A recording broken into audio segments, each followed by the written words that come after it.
오늘 하나님 말씀은 에베소서 4장 1절에서 3절까지 말씀입니다. 신약 성경 313쪽 에베소서 4장 1절에서 3절까지 우리 같이 읽겠습니다. 그러므로 주 안에서 갇힌 내가 너희를 권하노니 너희가 부르심을 받은 일에 합당하게 행하여 모든 겸손과 온유로 하고 오래 참음으로 사랑 가운데서 서로 용납하고 평안에 매는 줄로 성령이 하나 되게 하신 것을 힘써 지키라. 아멘. 68년 전 이때 이 교회가 시작되었습니다. 참으로 교회라고 하는 것이 무엇인가, 교회의 힘이 무엇인가 생각해보는 시간이 되었죠. 하나님께서, 예수님께서, 성령님께서 우리를 구원하시기 위해서 참으로 하나님의 은혜를 주시고 그리스도께서 우리를 속량해 주시고 성령께서 우리를 인정해 주셨습니다. 이미 허물과 죄로 죽어버린 우리를 하나님의 전적인 은혜로 긍휼로 살리신 하나님의 은혜가 우리에게 있음을 기억합니다. 하나님의 은혜가 우리에게 먼저 있음을 우리는 기억해야 됩니다. 하나님의 은혜가 있고 그 다음에 하나님의 은혜 없이는 우리가 절대로 이 땅에서 합당한 삶을 살아낼 수가 없습니다. 어떤 사람들은 그렇죠. 어떤 철학이나 교육이나 하나님의 은혜 없이도 인간이 결정하면은 그렇게 말할 수 있다라고 말합니다. 인간이 주도권을 가지고 결정하면 된다고 말합니다. 그러나 성경은 절대로 그렇게 말하지 않습니다. 하나님의 은혜가 아니면 누구도 합당한 삶, 선한 삶, 의로운 삶을 살아낼 수가 없습니다. 그래서 이렇게 말합니다. 우리가 하나님께 어떤 은혜를 받았다고 한다면 그 은혜는 반드시 삶으로 열매가 드러나야 되는 것입니다. 그리고 반대로 말하면 나의 어떤 선한 행동, 의로운 삶은 반드시 하나님의 은혜에 기초를 두고 있어야 된다는 것입니다. 만일 내가 하나님의 은혜를 받은 사람이라고 한다면 내가 하나님의 은혜를 받고 나의 삶이 드러난다고 한다면 그 은혜가 어떻습니까? 하나님의 은혜임을 우리는 반드시 기억해야 됩니다. 만일 하나님께 받은 은혜가 나의 삶으로 드러나지 않는다고 한다면 그 은혜가 오히려 나를 망치게 할 수가 있는 것입니다. 이렇게 생각하죠. 하나님이 용서해 줄 거야. 내가 기도하면은 하나님은 다 들어주시오. 내가 회개하면 된다. 하나님께서 나를 다 용서해 주실 거야. 이렇게 우리는 생각할 때가 많습니다. 오히려 그 하나님의 은혜가 사람을 망칠 수가 있는 것입니다.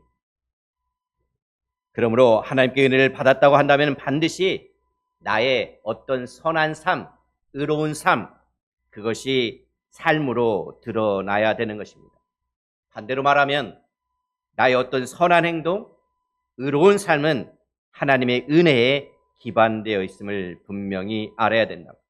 그렇지 않으면 오히려 그것이 내 의로운 행동이 자기 의인 줄 자랑하게 됩니다. 그래서 이렇게 말하죠. 나는 할 수 있는데 왜 너는 못해? 그렇게 오랫동안 교회 다니면서 왜 그렇게 행동을 해? 다른 사람을 판단하고 정죄하게 되는 것입니다. 그러므로 내가 의로운 삶을 살 수 있었고 선한 행동을 할 수 있었다고 한다면 그것은 하나님의 은혜인 것입니다. 하나님이 나에게 은혜를 베푸셨기 때문에 내가 그렇게 할 수가 있게 된 것입니다. 이것이 성경에서 말하는 은혜의 삶, 믿음의 삶, 지식과 실천의 가장 건강한 균형 있는 삶이다라고 말할 수가 있는 것입니다. 우리는 한쪽으로 쏠릴 수가 있습니다. 그러나 우리는 성경에서 말하는 가장 균형 있는 삶, 믿음과 삶, 이것이 함께 등장해야 되는 것입니다. 그러므로 어떤 구체적인 의로운 사람, 합당한 삶을 위해서는 필요한 것은 뭐냐? 하나님의 풍성한 은혜인 것입니다. 하나님의 바른 은혜인 것입니다. 이 은혜가 없이는 우리가 어떠한 합당한 삶도 살 수가 없습니다. 하나님의 은혜가 있을 때 우리는 마음이 부드러워집니다. 그리고 그 마음의 부드러워짐을 통해서 나의 행함이 기쁨이 되는 것입니다. 내가 그렇지 않으면 내가 이렇게 살아야 돼? 내가 신앙생활을 이렇게 오랫동안 할 필요가 있을까? 이렇게 생각하게 되는 거죠. 하나님을 믿는 믿음의 삶이 억지로 해서는 되지 않는다는 거죠. 내 마음속에서 우러나는 절대적으로 자원하는 그런 마음의 기쁨이 우리 안에 있어야 되는 거죠. 하나님의 은혜와 하나님의 긍휼과 하나님의 사랑이 내 마음을 부드럽게 하여서 기쁨으로 자원하는 마음으로 선한 행동, 선한 삶에 동참하게 되는 것입니다. 오늘 그러한 삶을 살기 위해서 이제 에베소서에서는 4장부터 6장까지 우리들에게 말씀하고 있습니다. 그렇다고 한다면 우리가 하나님의 은혜를 입은 사람이라고 한다면 어떠한 삶을 살아야 되는가? 하나님의 은혜를 받은 사람은 이미 끝난 삶이었는데, 죄와 허물로 죽은 사람이었는데, 한 번 주어진 그 전적인 하나님의 은혜와 삶이 내게 주어졌다면 이제 내가 어떻게 살아야 되느냐 하는 것이죠. 그래서 4장 1절에 이렇게 시작합니다. 그러므로 라고 시작합니다. 그러면서 부르심에 합당한 삶을 살아라 라고 말합니다. 5장 1절에서는 하나님을 본받는 자가 되라 라고 말합니다. 6장 11절에서는 전신 갑주를 입으라 라고 말합니다. 오늘 우리들은 4장 1절부터 3절까지 읽었습니다. 부르심에 합당한 삶을 살아라는 것은 두 가지 측면으로 생각해 볼 수가 있습니다. 하나는 개인의 부르심이죠. 하나님이 나를 목사로 또는 장로로 또는 권사로 집사로 성도로 하나님이 부르셨습니다. 그 부르심을 받은 사람이 어떻게 살아가느냐라고 하는 거죠. 두 번째 부르심은 공동체의 부르심입니다. 교회로 부르셨죠. 부르심에서 합당한 삶은 어떤 것이냐? 교회로서 예수 그리스도의 몸으로서 나는 어떻게 부르심에 합당한 삶을 살 것인가? 우리 공동체, 우리 한길교회는 어떻게 부르심에 합당한 삶을 살 것인가? 라고 하는 그 부르심에 우리는 응답해야 된다는 것입니다. 그것은 성령이 하나 되게 하신 것을 힘써 지키는 것이다 라고 말하고 있습니다. 하나 되는 것, 나누어지지 않는 것, 분열되지 않는 것이 첫 번째인 것입니다. 에베소에 의하면은 하나님은 온 우주를 말씀 한마디로 창조하셨습니다. 그 전능하신 하나님의 경륜과 계획과 뜻과 섭리가 이미 하늘에서 이루어졌다라고 말합니다. 하늘에서 그 하나님의 경륜과 섭리와 그 측량할 수 없는 뜻이 이미 이루어졌다라고 위대한 선언을 합니다. 이미 이루어진 하나님의 뜻이 하나님이 이제 이 땅에서도 이루어지기를 원하고 계십니다. 그래서 하나님이 이 땅에 이루어진 하나님의 계획과 뜻과 섭리를 이루기 위해서는 하나를 세워야 됐습니다. 그것이 바로 교회라고 하는 것입니다. 그러므로 하나님께서 교회를 통해서 이미 이루어진 하늘에서의 성취된 하나님의 경륜과 섭리와 하나님 나라와 그 뜻이 이 땅에서도 이루어지기를 원하고 계신다는 것입니다. 교회의 가장 중요한 사명이죠. 어떻게 보면 68년 동안 우리가 지켜온 사명인 것입니다. 이것은 교회에게만 주어진 사명인 것입니다. 어떤 회사나 어떤 학교나 어떤 공동체도 준 적이 없습니다. 이 부르심은, 이 사명은 오직 교회에게만 주어진 것입니다. 하나님은 교회에 그 특별한 사명을 주시면서 그 사명을 넉넉히 이길 수 있는 힘과 능력도 주셨습니다. 그 힘의 능력이 무엇이겠습니까? 하나님께서는 교회에게 사명을 주셨고 그 사명을 온전히 이룰 수 있도록 능력과 힘을 주셨습니다. 교회의 힘의 근원은, 교회의 능력의 근원은 두 가지입니다. 사사기에 보면 삼손이 등장합니다. 삼손의 힘의 근원은 어디였습니까? 머리카락이었죠. 머리카락이 잘라졌을 때 힘이 상실되었습니다. 그것처럼 하나님이 교회에 사명만 주신 것이 아닙니다. 일만 주신 것이 아니라 그 일과 사명을 넉넉히 이길 수 있도록 힘을 주셨습니다. 능력을 주셨습니다. 그 힘, 능력의 첫 번째 것은 뭐냐면은 성령 안에서 하나 되는 것입니다.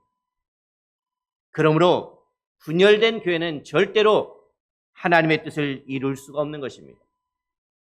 성령이 하나 됩니다. 두 번째는 거룩함입니다.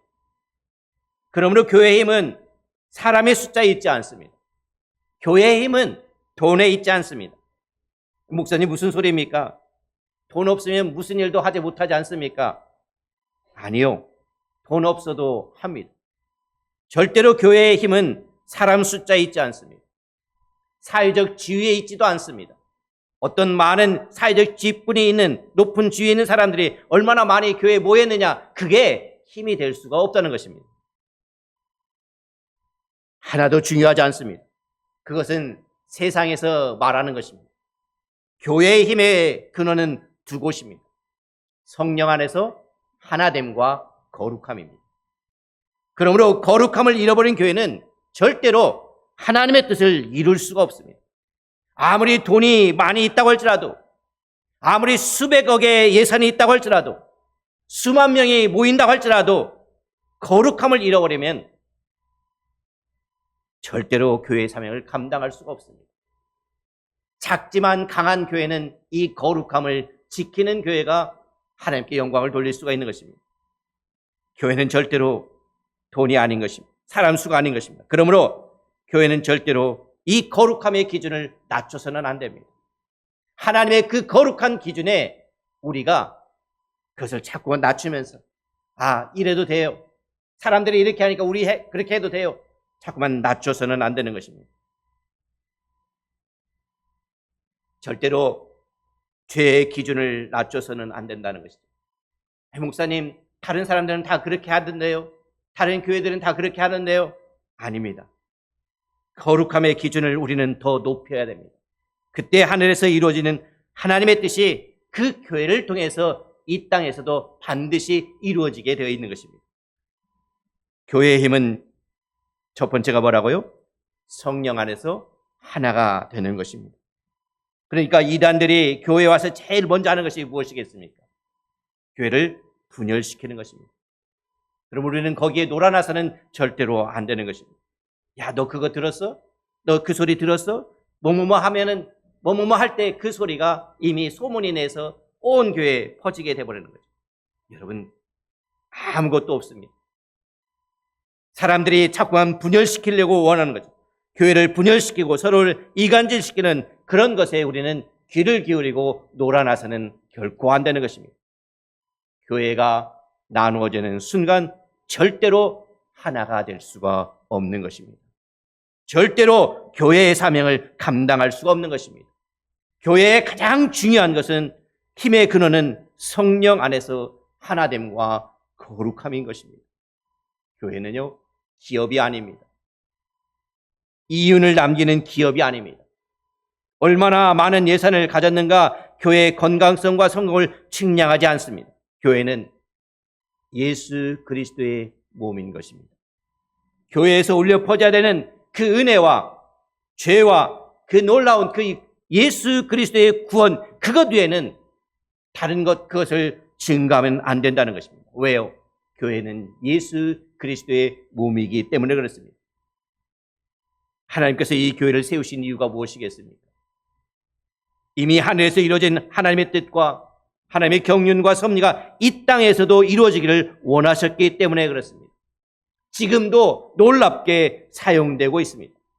그러나 그리스도 안에서, 성령 안에서 하나가 된다면, 더 거룩함을 유지한다면 이전에는 상상하지 못했던 더 놀라운 일들이 앞으로 계속될 것입니다.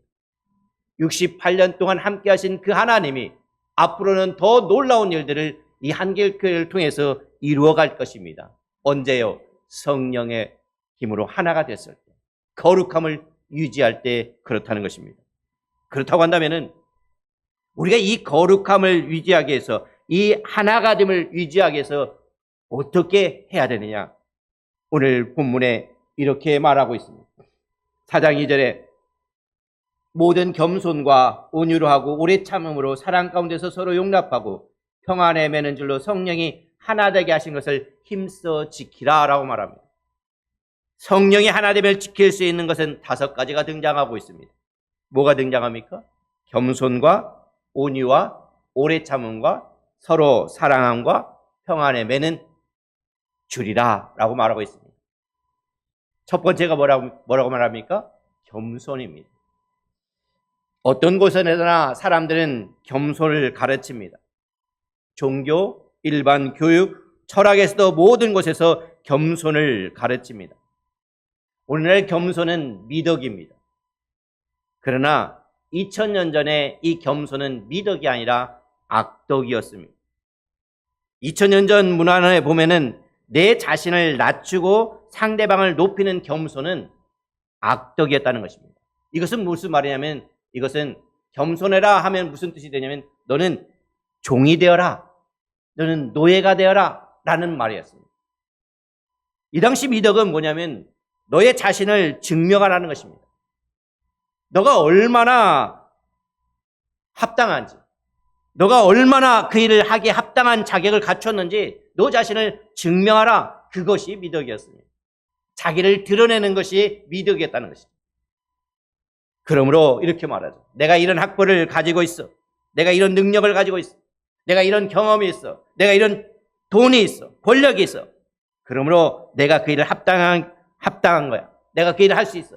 이 말이 그 당시에는 미덕이었다는 것이죠. 너의 자신을 낮추고 상대방을 존중하며 높이라는 오늘날의 겸손이란 말은 2000년 전에는 종에게, 노예에게 하는 말이었다는 것입니다.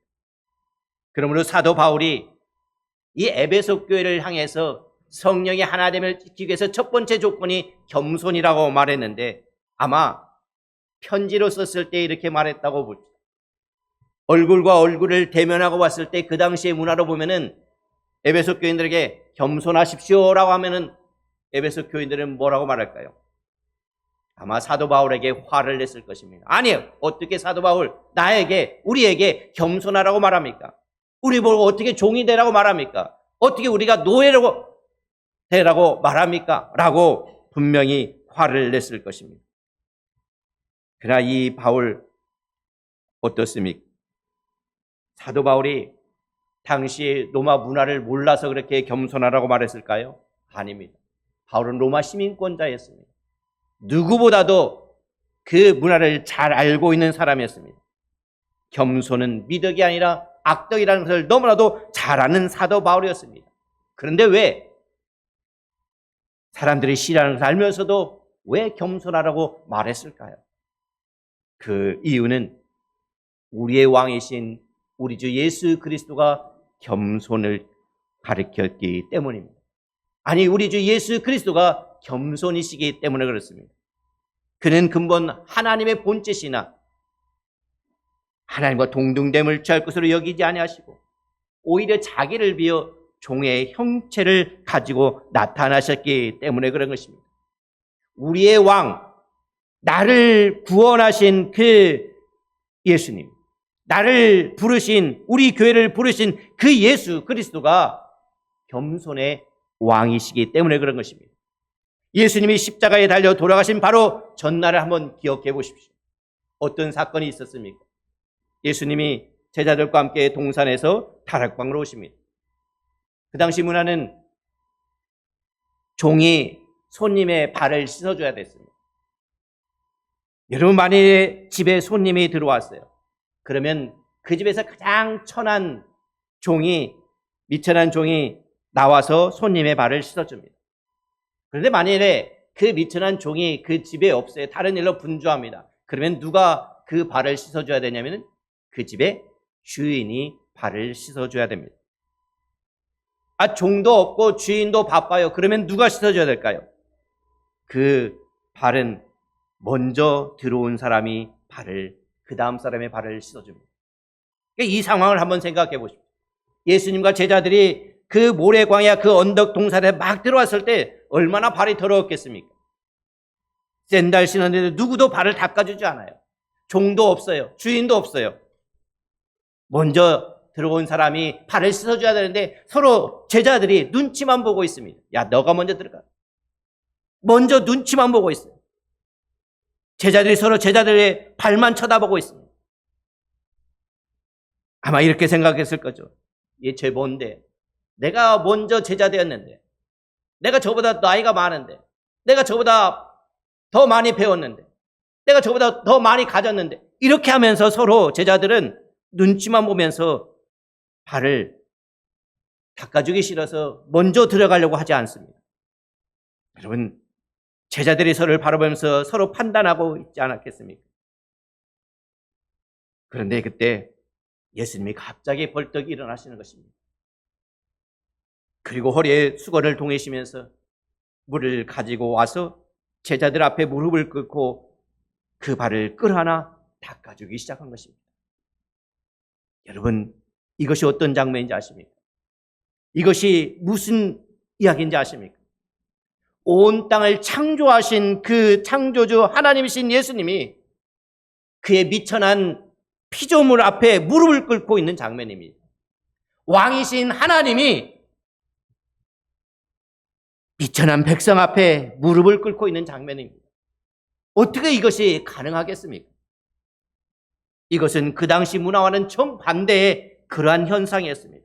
이 당시 상식으로는 전혀 통하지 않는 그러한 상황이었습니다. 어떻게 왕이 백성 앞에, 어떻게 창조주 하나님이 피조물 앞에, 오늘날로 말하면 어떻게 CEO 회장이 말단 새로 들어온 신입사원 앞에 무릎을 꿇고 있느냐. 우리 왕이 겸손하신 왕이십니다. 사도 바울은 알았습니다. 이것이 당시 문화와 정면으로 배치되는 것을 알았습니다. 그런데도 사도 바울이 말한 이유는 무엇인가요? 이것이 말씀이기 때문에 그런 것입니다. 그러므로 너희는 이 세대를 본받지 말라라고 말합니다. 오직 마음을 새롭게 함으로 변화를 받아 하나님의 선하시고 온전한 뜻이 무엇인지 분별하라 라고 말합니다. 어떻게 보면 세상의 상식이잖아요. 상식이 뭡니까? 이 사람을 짓밟고 올라가는 것이 이 땅의 상식인지 모릅니다. 대표가 대접받는 것이 상식인지 모릅니다. 그러나 그렇지 않다는 것입니다. 교회 안에서, 교회가 성령 안에서 하나 되기를 원하기 싫다면은 첫 번째로 해야 될 일이 무엇이겠습니까? 내 자신을 낮추고 상대방을 존중하고 높이는 그 겸손이 우리 살아가는 공동체에 그냥 물 흘러가듯이 그냥 흘러가기 시작할 때 그 교회는 견고하게 하나가 될 수가 있는 것입니다. 그러므로 공동체를 깨고 싶으면 겸손하지 않으면 됩니다. 교만하면 됩니다. 겸손과 정반대로 행동하면 된다는 것이죠. 우리를 부르신 예수 그리스도가 겸손하십니다. 나는 온유하고 겸손하니 내게 와서 배우라 라고 말씀하고 있습니다. 성령 안에서 어떻게 하나님을 지킬 수가 있습니까? 첫 번째는 겸손이었습니다. 두 번째는 뭐라고 말합니까? 온유다라고 말합니다. 이 온유란 말은 우리가 흔히 말할 때 친절함 이렇게 말할 수가 있을 것입니다. 그런데 우리가 보통 말할 때 고린도전서 13장 같은 경우에 사랑은 온유하며 라고 할 때 그 사랑은 친절함 이렇게 말하겠죠. 그러나 오늘 에베소서에 말하는 이 온유함 또는 마태복음 5장 산상수훈에 나오는 이 온유함이라고 하는 것은 조금 다릅니다. 그 단어의 뜻은 이런 거죠. 사나운 짐승을 길들이는 것입니다.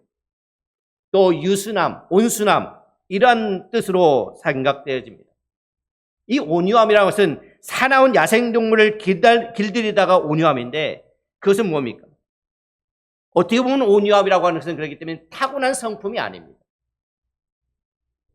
사나운 짐승을 한번 가르쳐 보십시오. 그 짐승이 온유하게 해서는 어떻게 합니까? 한 번에 되지 않습니다. 한 번 길들였다가 안 됩니다. 그러면 그걸 포기합니까? 아닙니다. 그 야생의 기질이 또 나오잖아요. 그러면 또 데려다가 가르치고 또 훈련시키고 좀 있다가 또 나오면 또 다시 데려다가 또 가르칩니다. 계속 반복되는 것, 그것이 온유인 것입니다. 그러므로 온유는 타고난 성품을 가리키는 것이 아닙니다. 온유를 정의한다고 하면은 하나님께 일평생 하나님의 손에 다듬어져 가는 것이 온유인 것입니다. 한 번에 이루지 않습니다. 한 번 했다고 되는 것이 아닙니다. 그래서 창세기부터 요한계시록에 보면은 하나님이 딱 한 사람에게 이 표현을 씁니다. 이 사람이 온 지면에 가장 온유한 자다. 이 지면에서 가장 온유한 자다. 누구를 가리켰을까요? 모세를 가리켰습니다.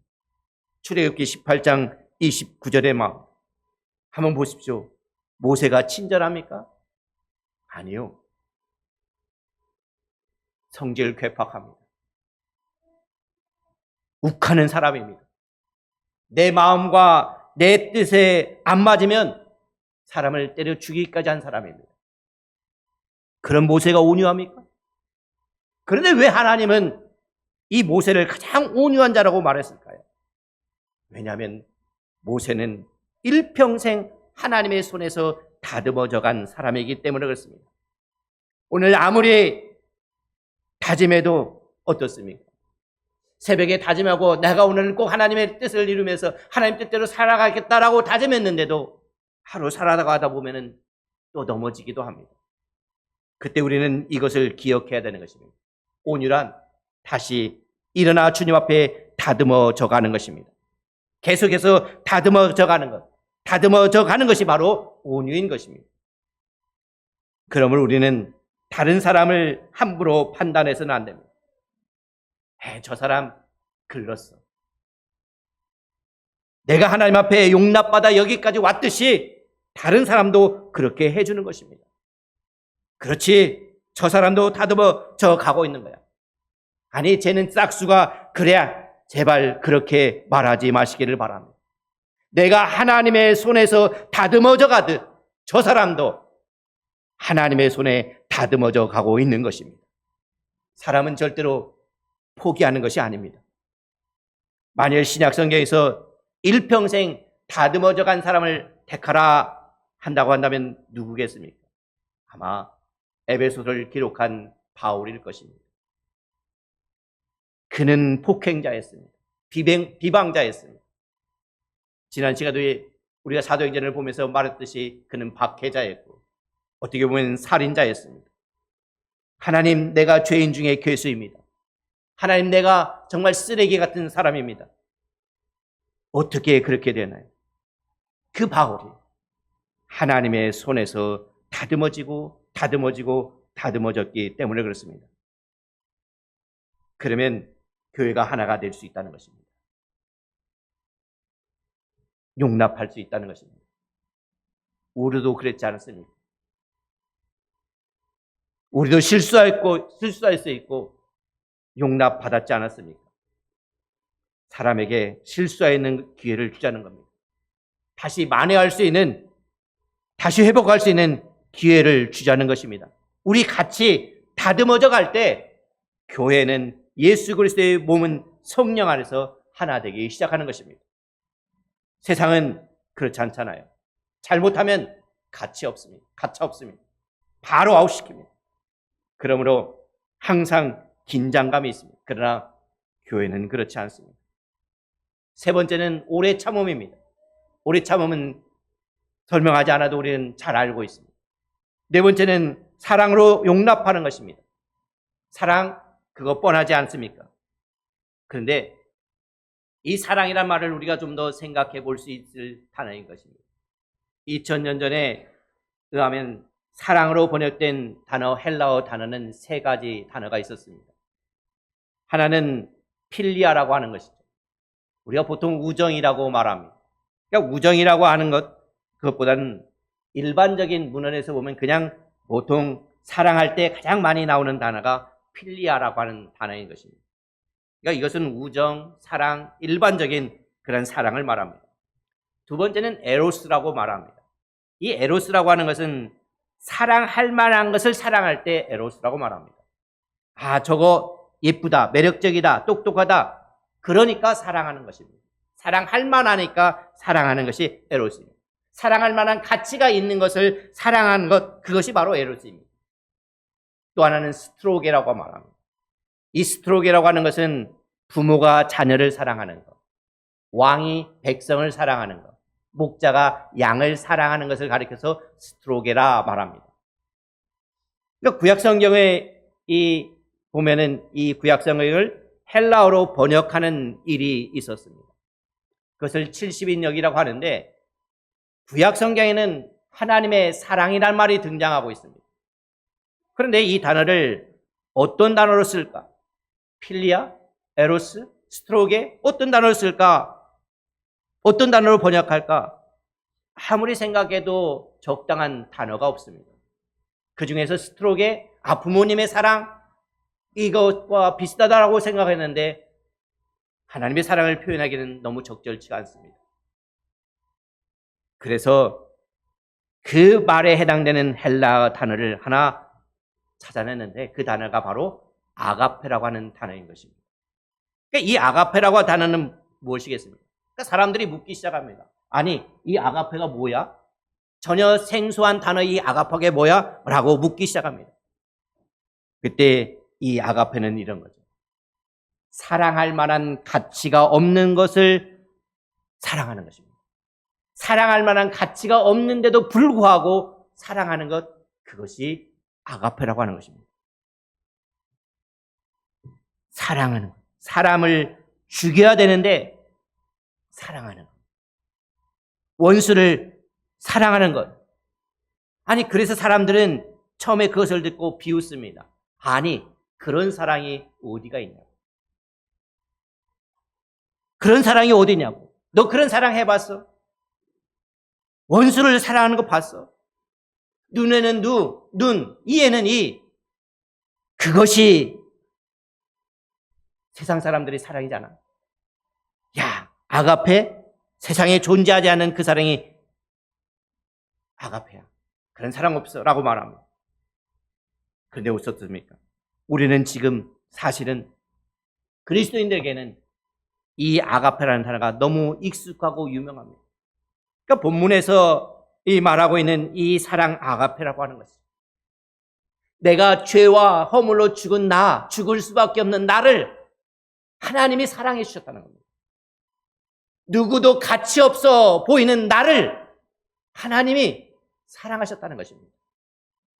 아무도 사랑할 만한 가치가 없이 보이는 나를 사랑해 주셨다는 것입니다.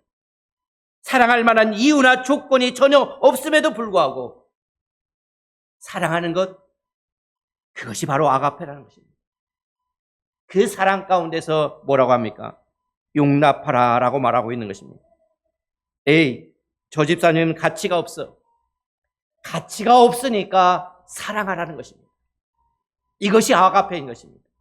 에이, 저 사람 쓸모없어. 그러니까 사랑하라는 것입니다. 에이, 저 사람 나를 미워해. 그러니까 사랑하라는 것입니다. 이것이 바로 아가페라고 하는 것입니다. 내치는 것이 세상의 방법이라고 한다면 예수 그리스도가 몸인 교회는 그러니까 사랑하라는 것입니다. 집사님, 원사님, 우리 좀 더 사랑해 봅시다.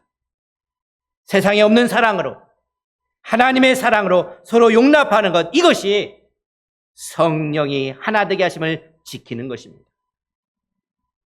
마지막 5번째는 평안에 매는 줄로 하나 되게 하는 것입니다. 나는 늘 용납하는 것 같지요. 나는 늘 용서해 주는 것 같지요. 나는 늘 손해보는 것 같지요. 아닙니다. 나도 언젠가는 용납받아야 될 일이 반드시 생깁니다. 그러면서 교회는 성령 안에서 하나 되는 것입니다.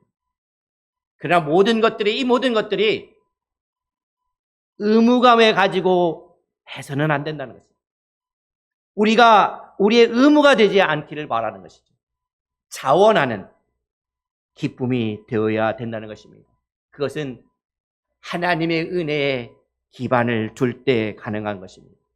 하나님이 나에게 은혜를 베풀었지, 그것이면 끝나는 것입니다. 다른 무엇을 생각할 수가 있겠습니까? 하나님이 나에게 은혜를 베풀었지, 그 은혜에 기반해서 서로 사랑하는 것. 그래서 5가지로 말미암아 주의 몸된 주께서 세우신 교회가 더욱더 성령 안에서 하나가 될 수 있는 것입니다. 한길교회 68년의 역사를 보면은 바로 이런 역사가 있었음을 보게 됩니다. 눈에 보이지 않지만은 겸손한 자들이 있었음을 보게 됩니다. 온유한 자, 서로 성납하고 오래 참으면서 평안에 매는 줄로 하나가 되었음을 우리는 기억합니다. 그 성령의 하나됨이 지금까지 이 교회를 지키고 인도하셨습니다. 앞으로는 더욱더 우리가 이 5가지 사실을 기억하면서 놀라운 일을 상상하면서 하나님의 뜻과 하나님의 경륜이 이 교회를 통해서 이루어질 것을 소망하면서 서로 하나가 되어 하나님께 영광 돌리는 한길교회 성도들이 될 수 있기를 간절히 소망합니다. 기도하겠습니다. 사랑의 아버지 하나님, 감사합니다. 교회가 교회로서의 사명을 감당할 수 있도록 힘을 허락해 주심에 감사합니다. 교회의 힘은 다른 것에 있지 않고 성령의 하나됨을 지키는 것이었습니다. 거룩함이었습니다. 성령의 하나됨을 지키기 위해서 겸손과 온유와 오래 참음과 서로 사랑으로 용납하고 평안에 매는 줄로 묶으라라고 말하고 있습니다. 하나님, 이제 우리들이 이 사실을 알고 힘써 지킬 수 있도록 다시 한번 하나님의 은혜를 허락하여 주시옵소서. 하나님, 이곳에 처음 온 자들 하나님 기억하여 주시옵고 그들에게도 하나님의 놀라운 사랑과 은혜가 아버지 흘러들어갈 수 있도록 붙들어 주시옵소서. 하나님께 모든 영광 돌려드리며 우리 주 예수 그리스도 이름으로 감사하며 기도드렸사옵나이다. 아멘. 지금은 교회의 머리가 되시며 길과 진리와 생명이 되신 예수 그리스도의 구속의 은총과 하나님 아버지의 무한하신 사랑과 성령의 감동 감화 역사하심이 그리스도의 피로 값주어 세워주신 한길교회 설립을 기념하는 예배를 마치고 또한 하나님께 감사하는 영광을 돌리는 모든 성도들 위해 지금부터 영원히 함께 하시기를 우리 구주 예수 그리스도 이름으로 간절히 축원하옵나이다. 아멘.